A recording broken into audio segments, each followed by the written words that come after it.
नमस्कार, आप देख रहे हैं इंडिया न्यूज पंजाब। मैं हूं दीपिका नेगी। चलिए फटाफट अंदाज में खबरों का रुख करते हैं।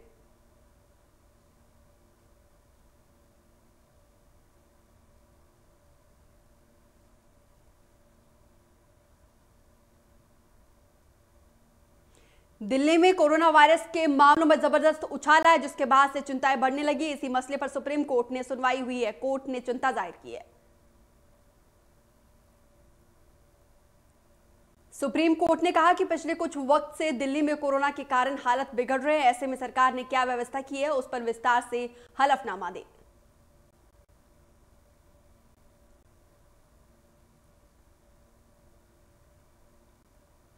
सुप्रीम कोर्ट की ओर से दिल्ली सरकार को 3 दिन का वक्त दिया गया है और पूरी रिपोर्ट देने के लिए कहा गया है। दिल्ली के अलावा महाराष्ट्र सरकार से भी स्टेट रिपोर्ट देने को कहा गया।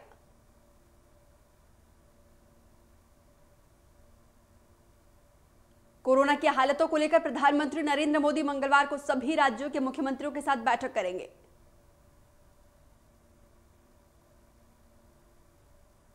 पहले चरण में उन 8 राज्यों के सीएम शामिल होंगे जहां कोरोना का कहर सबसे ज्यादा है।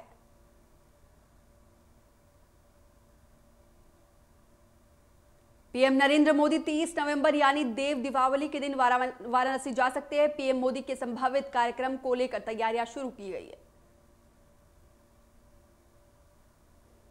अगर पीएम मोदी का आगमन देव दीपावली के दिन हुआ तो वो देव दीपावली और सारनाथ में पर्यटक विभाग के लाइट एंड साउंड कार्यक्रम को देखने जा सकते हैं।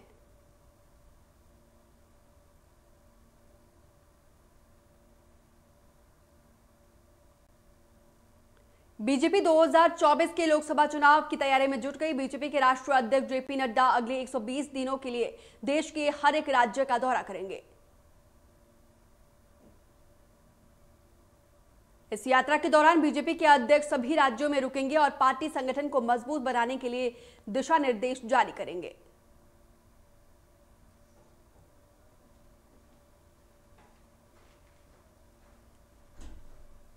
राजधानी दिल्ली में कोरोना संक्रमण के लगातार बढ़ते मामले को देखते हुए संसद सत्र शुरू होने के अनुमान काफी कम है। ऐसे में शीतकालीन सत्र टल सकता है।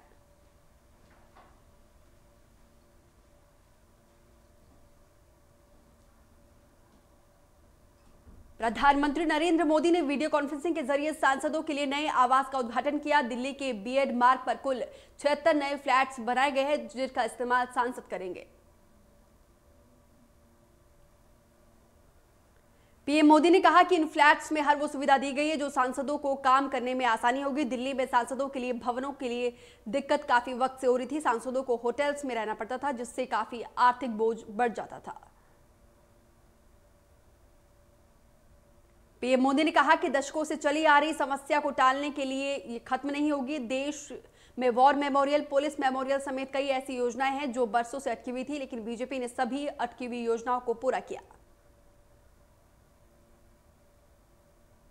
पीएम ने कहा कि कोरोना काल में भी सुचारू रूप से सदन की कार्यवाही चली है और ऐतिहासिक तरीके से काम हुआ है।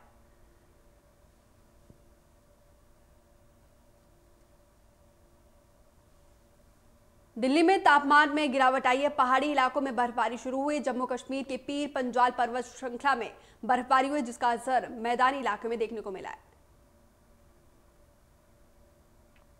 जम्मू कश्मीर और हिमाचल प्रदेश में बर्फबारी का असर उत्तर भारत के मैदानी इलाके में देखने को मिलेगा। दिल्ली के अलावा दिल्ली में आने वाले दिनों में ठंड बढ़ सकती है।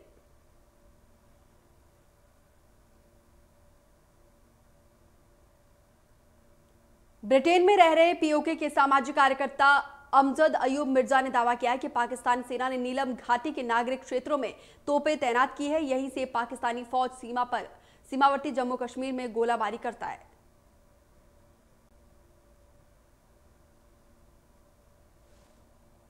पंजाब में पटरी पर दौड़ी ट्रेन, करीब 2 महीने के बाद ट्रेन को मिली हरी झंडी। फिरोजपुर रेल मंडल ने भी रेल लाइनों का लिया जायजा।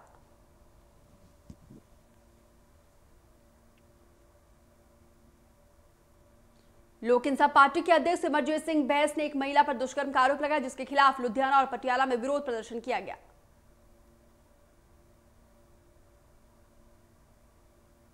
शिरोमणि अकाली दल और बीजेपी महिला मोर्चा के कार्यकर्ताओं ने पुलिस कमिश्नर ऑफिस के बाहर धरना प्रदर्शन किया।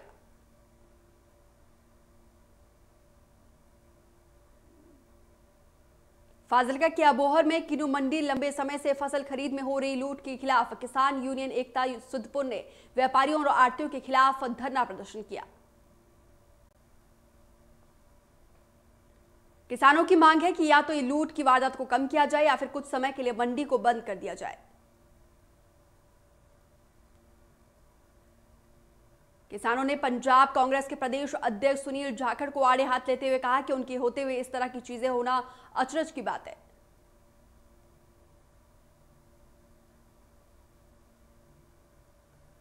तरनतारन में सरकारी कर्मचारियों ने पुरानी पेंशन स्कीम की बहाल को लेकर डिप्टी कमिश्नर के दफ्तर के बाहर रोष प्रदर्शन किया। आपको बता दें कि प्रदर्शनकारी कर्मचारी लंबे समय से सरकार की तरफ से सरकारी पेंशन की बहाल की मांग कर रहे हैं और इसके लिए काफी समय से संघर्ष कर रहे हैं। वहीं प्रदर्शनकारियों के नेता सुखप्रीत सिंह पन्नू ने कहा कि पंजाब सरकार ने केंद्र सरकार के पैटर्न पर सरकारी मुलाजिमों को सेवा मुक्ति के बाद पेंशन देने की बंद करी है।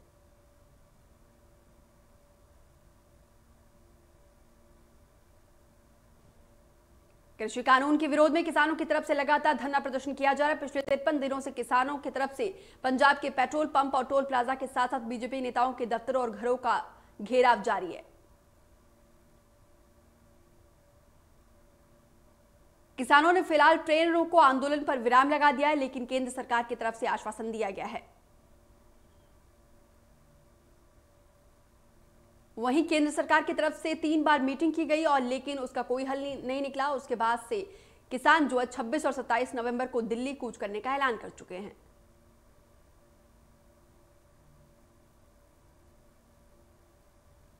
कृषि कानून के खिलाफ दूरी में भारतीय किसान एकता यूनियन ने दिल्ली कूच करने की तैयारी पूरी कर ली है। दूरी में करीब 500 किसान जत्थेबंदियों ने दिल्ली कूच करने की तैयारी पूरी करी है। वहीं किसानों का कहना है कि अब तो केंद्र सरकार के साथ करो या मरो की स्थिति आ गई है और तब तक हम वो पीछे नहीं हटेंगे।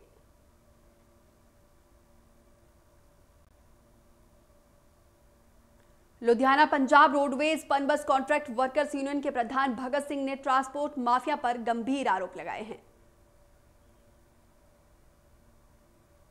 उन्होंने कहा कि ना तो उनके पास परमिट है, ना ही उनकी तरफ से कोई टैक्स भरा जाता है, फिर भी वो सवारियों से किराया भी सरकारी रेट से ज्यादा वसूल रहे हैं। प्रदर्शनकारियों की मांग है कि सरकारी ट्रांसपोर्ट की बसों को पहले दी जाए और इस ट्रांसपोर्ट में माफिया पर लगाम लगाई जाए।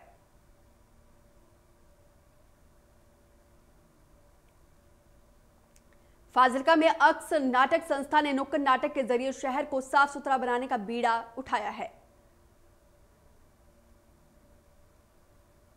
गांधी मैदान में इस नाटक को देखने के लिए बड़ी संख्या में लोग आए और अक्स संस्था के लोगों की सराहना की। नाटक दल का उद्देश्य है कि उनका उद्देश्य आम जनता को गंदगी न फैलाने के प्रति जागरूक करना है और अगर उनका यह प्रयास लोगों के लिए कामयाब होता है तो उनकी यह असली कामयाबी होगी।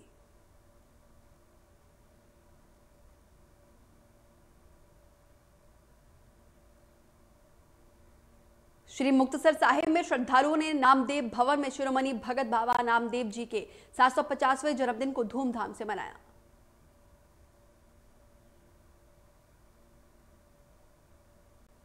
जालंधर के रामा मंडी चौक के पास दकोहा फाटक के सामने ट्रक के नीचे आने से एक महिला की दर्दनाक मौत हो गई। पुलिस ने महिला के शव को कब्जे में लेकर पोस्टमार्टम के लिए भेज दिया और चालक के खिलाफ मामला दर्ज करके जांच शुरू कर दी है।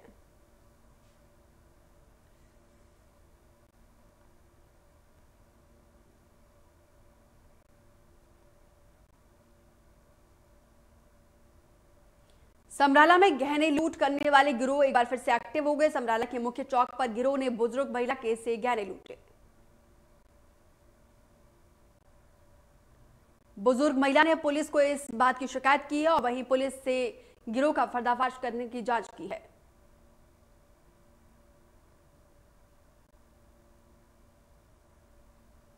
बठिंडा के कमला नेहरू कॉलोनी में एक घर में 3 लोगों के शव मिलने से इलाके में सनसनी फैल गई। पुलिस इस मामले में हर एंगल से जांच कर रही है और वहीं परिजनों का कहना है कि इस परिवार का किसी से कोई विवाद नहीं था। वहीं कातिल ने फेसबुक पर वीडियो डालकर जुर्म को कबूल किया है। जालंधर के न्यू पृथ्वी नगर में हिरन ने पूरे इलाके में जमकर हड़कंप मचाया, जिसके बाद से लोगों में दहशत का माहौल है। सूचना मिलने पर मौके पर पहुंचे वन विभाग की टीम और पुलिस ने लोगों की सहायता से 3 से 4 घंटे की कड़ी मशक्कत के बाद हिरन को पकड़ा और उसके बाद जंगल में छोड़ दिया।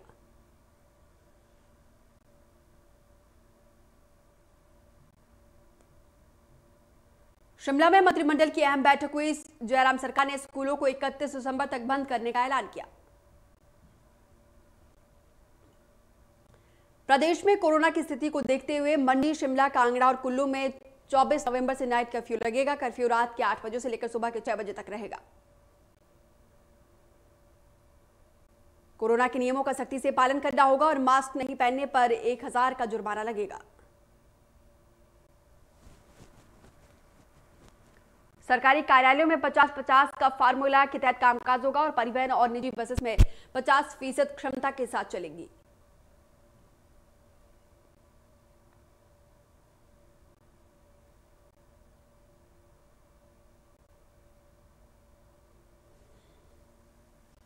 बीजेपी के राष्ट्रीय अध्यक्ष जेपी नड्डा ने विश्वविख्यात शक्तिपीठ श्री नैना देवी में परिवार सहित मां की पूजा अर्चना की और आशीर्वाद लिया। मंदिर न्यास की तरफ से जिलाधीश बिलासपुर रोहित जम्वाल और मंदिर अधिकारी ने जेपी नड्डा को माता की फोटो और चुनरी भेंट की।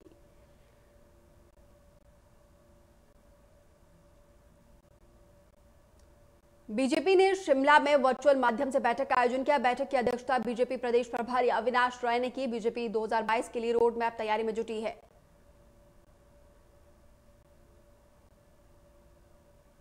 आने वाले चुनाव के लिए बीजेपी युवा मोर्चा एक यूथ पर 20 युवाओं की नियुक्ति करेगा। किसान मोर्चा एक बूथ पर 15 किसान प्रहरी की नियुक्ति करेगा, तो वहीं महिला मोर्चा एक बूथ पर 20 बहनों को जोड़ेगी।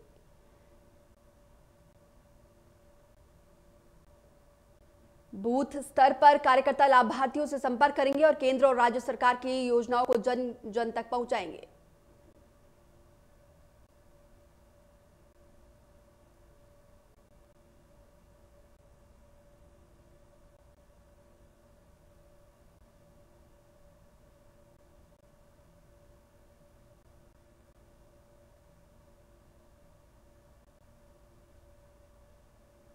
पंचायती चुनाव के मद्देनजर हिमाचल में चुनाव विभाग ने मतदाताओं को जागरूकता करने के लिए अभियान शुरू कर दिया और यह अभियान 15 दिसंबर तक जारी रहेगा। राजधानी शिमला में मुख्य निर्वाचन अधिकारी ने जागरूकता अभियान के मोबाइल वैन को हरी झंडी दिखाकर रवाना किया। मुख्य निर्वाचन अधिकारी ने बताया कि अभियान में का मकसद 18 साल की आयु पूरी कर चुके मतदाताओं को मतदाता सूची में दर्ज करवाना है। आपको बता दें कि मोबाइल वैन गांव-गांव जाकर लोगों को जागरूक करेगी।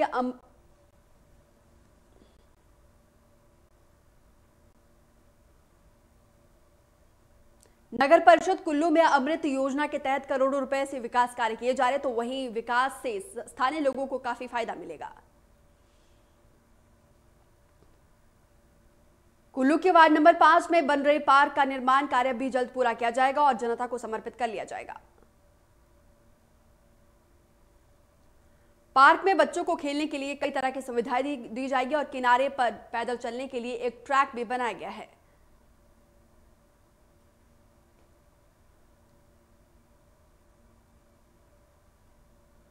सिरमौर में पुलिस कर्मियों को आधुनिक शिक्षा, साइबर अपराध क्षमता विकास के लिए अब नाहन में ही सुविधा प्रदान की जाएगी। सिरमौर में नाहन पुलिस लाइन में पिछले साल पुलिस की पाठशाला शुरू की गई थी, जिसमें स्कूली बच्चों को निःशुल्क शिक्षा और करियर गाइडलाइंस दी जाती थी।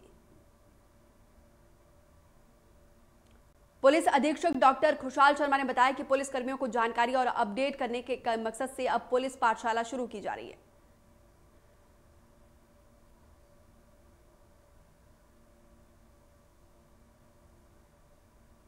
कुल्लू में पिछले महीने दिल्ली का एक युवक घूमने आया था, जिसका शव मणिकर्ण घाटी के पास पार्वती नदी से बरामद किया गया।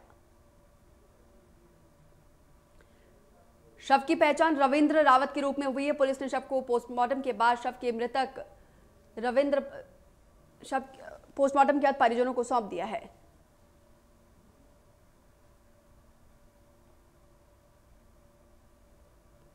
चंडीगढ़ मनाली हाईवे पर हुआ बड़ा हादसा। नियंत्रित होकर मकान की छत से टकराया ट्रक। हादसे में 2 लोगों की मौत, 3 गंभीर।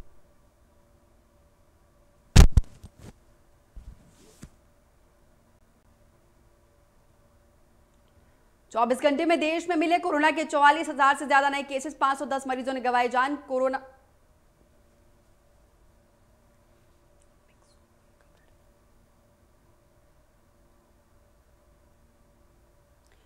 कोरोना वैक्सीन को लेकर बड़ी खुशखबरी आई सामने। अमेरिका में कोरोना वैक्सीन कार्यक्रम के प्रमुख मॉपसन सप्लाई ने कहा कि अमेरिका में 11 दिसंबर से कोरोना वायरस की पहली वैक्सीन लगाई जा सकती है। कोरोना वैक्सीन बनाने वाली अमेरिकी दिग्गज कंपनी फाइबर ने यूएस एंड ड्रग एडमिनिस्ट्रेशन को एक आवेदन सौंपा है। उसमें वैक्सीन के इमरजेंसी इस्तेमाल करने की इजाजत मांगी है।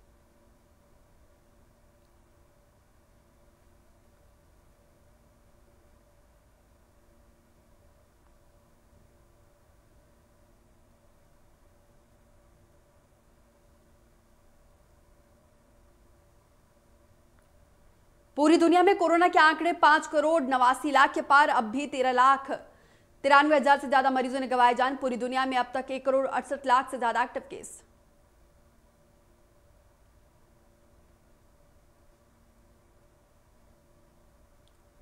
अमेरिका में कोरोना ने जमकर मचाई तबाही। कुल मरीजों की संख्या 1,25,00,000 के पार। अब तक 74,52,000 से ज्यादा मरीज रिकवर।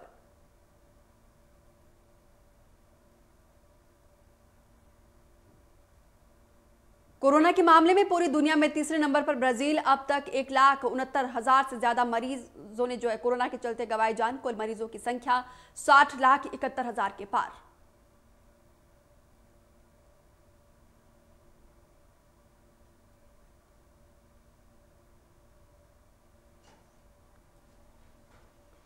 रूस में कोरोना का कोहराम लगातार जारी है। कुल मरीजों का आंकड़ा 20,89,000 के पार। अब भी 4,57,000 से ज्यादा एक्टिव के 36,189 मरीजों ने गंवाई जान।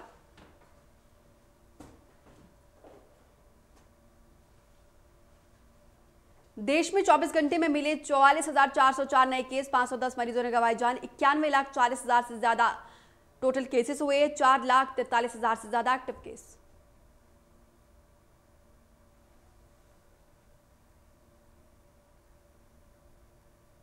दिल्ली पर कोरोना का शिकंजा 24 घंटे में सामने आए। 6,746 नए केसेस से 121 मरीजों ने गंवाई जान। 40,000 से ज्यादा एक्टिव केस।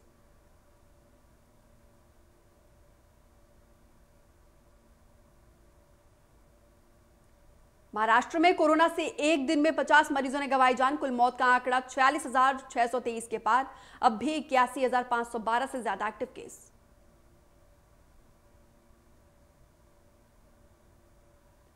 तमिलनाडु में कोरोना से हाहाकार। एक दिन में आए 1,655 नए केसेस। अब भी 12,000 से ज्यादा एक्टिव केस। अब तक 11,605 मरीजों ने गंवाई जान। आंध्र प्रदेश में एक दिन में सामने आए कोरोना के 1,121 नए केसेस। मरीजों का आंकड़ा 8,62,000 के पार। 14,000 से ज्यादा एक्टिव केस।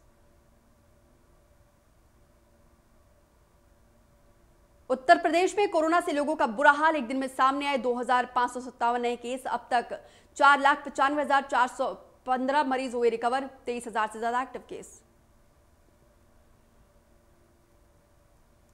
राजस्थान में कोरोना के 23,000 से ज्यादा एक्टिव केस। एक दिन में 3,260 नए केसेस सामने आए। मरीजों का आंकड़ा 2,43,000 के पार।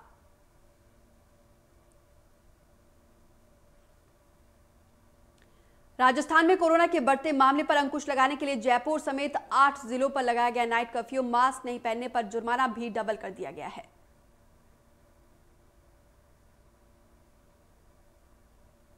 कोरोना के बढ़ते मामले को देखते हुए जयपुर में धारा 144 लागू की गई।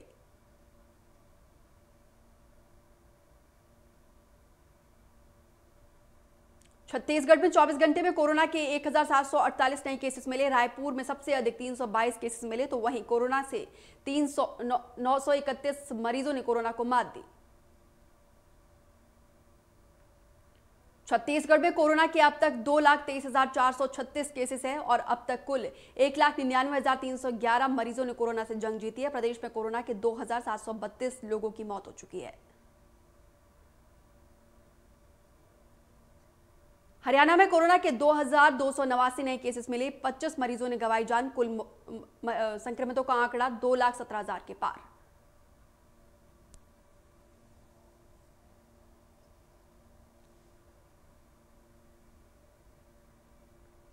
अमृतसर की सब्जी मंडियों में लोग बिना मास्क पहने सोशल डिस्टेंसिंग का सरेआम धज्जियां उड़ा रहे हैं। इन्हीं लोगों की लापरवाही के चलते पंजाब में दिन प्रतिदिन कोरोना का रफ्तार बढ़ते जा रहा है।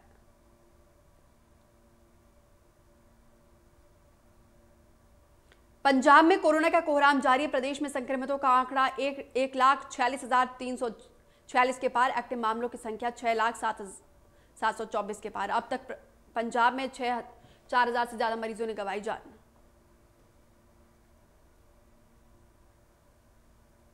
हिमाचल प्रदेश में कोरोना का प्रकोप जो दिन प्रतिदिन बढ़ता जा रहा है। कोरोना संक्रमितों का आंकड़ा 34,000 के पार पहुंच चुका है, तो वहीं प्रदेश में 6,000 से ज्यादा एक्टिव केस है।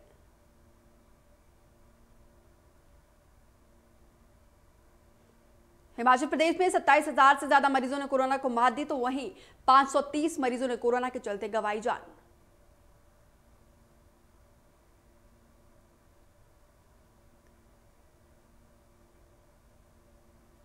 लंबे इंतजार के बाद आखिरकार इंडियाज बेस्ट डांसर को अपना विजेता मिल गया है। शो में टाइगर पॉप के नाम से मशहूर अजय सिंह ने ये खिताब जीत लिया है।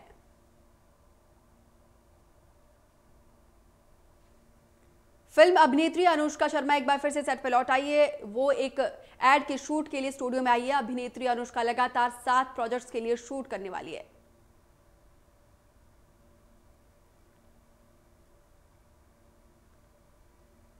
फिल्म अभिनेता कार्तिक आर्यन राम माधवानी की अगली फिल्म धमाका में नजर आएंगे। कार्तिक आर्यन ने इस फिल्म की घोषणा अपने 30वें जन्मदिन पर की।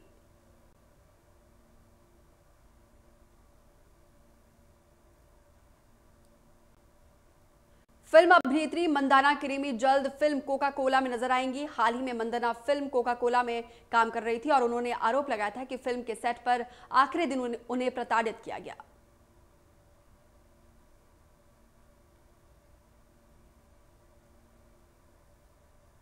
बिग बॉस 13 के विजेता सिद्धार्थ शुक्ला और प्रतियोगी शहनाज गिल के नए म्यूजिक वीडियो शोना शोना का फर्स्ट लुक जारी किया गया है।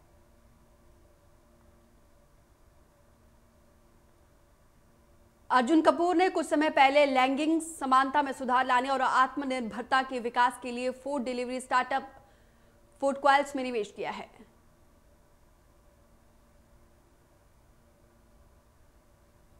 चलिए इस बुलेटिन में फिलहाल मेरे साथ इतना ही, लेकिन देश और प्रदेश की तमाम बड़ी खबरों को जानने के लिए आप बने रहिए हमारे साथ।